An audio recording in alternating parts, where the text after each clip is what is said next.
Hi, my name is Kara Foley, and I am the literacy coach at Lynchburg Clay Elementary. Today we're going to discuss something that's been on a lot of parents' minds, the NWEA MAP Growth Assessment. You might have heard your child mention this test, or maybe you've seen the results, but you're not entirely sure what it means. Don't worry, that's what we're here to talk about today. We're going to simplify things so that at the end of this video, you'll have a clear understanding of how the MAP Growth Test works and how it can help your child succeed. MAP stands for Measures of Academic Progress, and it's a test that helps teachers understand where each student is in terms of their learning. Unlike traditional tests that measure whether a student is passing or failing a particular subject, the MAP test is designed to measure individual growth over time. In other words, it's not just about how well your child performs compared to others in their class, it's more about how much they are learning and improving in subjects like reading and math. Now here's something that makes MAP growth different from other tests. It's adaptive. And what does that mean? Well, an adaptive test adjusts to your child's individual learning level as they take it. If your child answers a question correctly, the next question will be a bit harder. If they answer a question incorrectly, the test will give them a slightly easier one. The idea is to pinpoint your child's unique learning level. Not too easy, not too hard, but just right. This is great because it means that no matter where your child is in their learning path, the test can show exactly what they're ready to learn next. So whether your child is ahead of the curve or might need some extra help in a particular area, the MAP growth test helps teachers meet them where they are. So what happens with the results?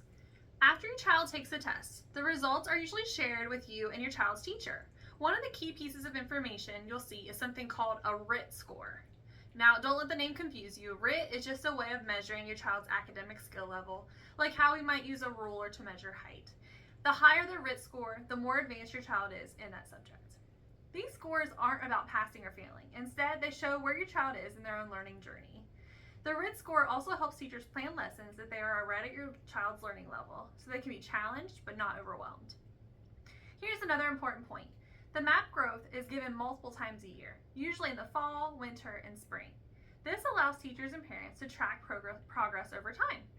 You'll be able to see if your child is growing and improving in certain areas, and also it helps teachers adjust their teaching strategies to ensure your child is making progress.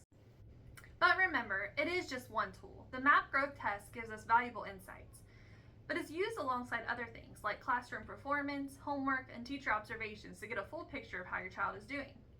Some of you might be wondering, how can I support my child with MAP growth? And that's a great question. First, it's important to remember that there's no need to prepare for this test in the same way you might for a traditional exam. The best way to support your child is by encouraging regular reading, practicing math in fun, everyday situations, and staying involved in their schoolwork. The MAP growth test is designed to show where your child is ready to learn, so there's no pressure for them to ace it like a typical test. Also, you can talk to your child's teacher about the results. They can help explain what the scores mean for your child and give suggestions on how to build on their strengths and address any areas where they might need more support. Before we wrap up, here are a few key takeaways about the NWEA MAP growth test. Number one, it's about growth, not just grades. MAP growth measures your child's learning progress over time, not just whether they've passed or failed.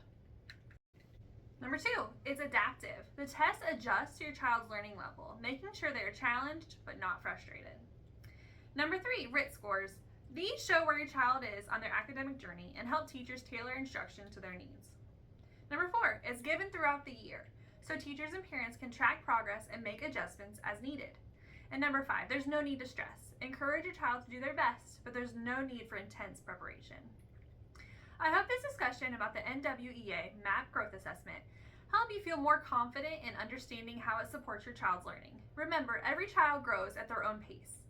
And the important thing is that we're always looking for ways to help them improve. If you have any more questions about MAP growth or any other education-related topics, feel free to reach out to us. Thanks for listening. Until next time, keep supporting your child's learning journey.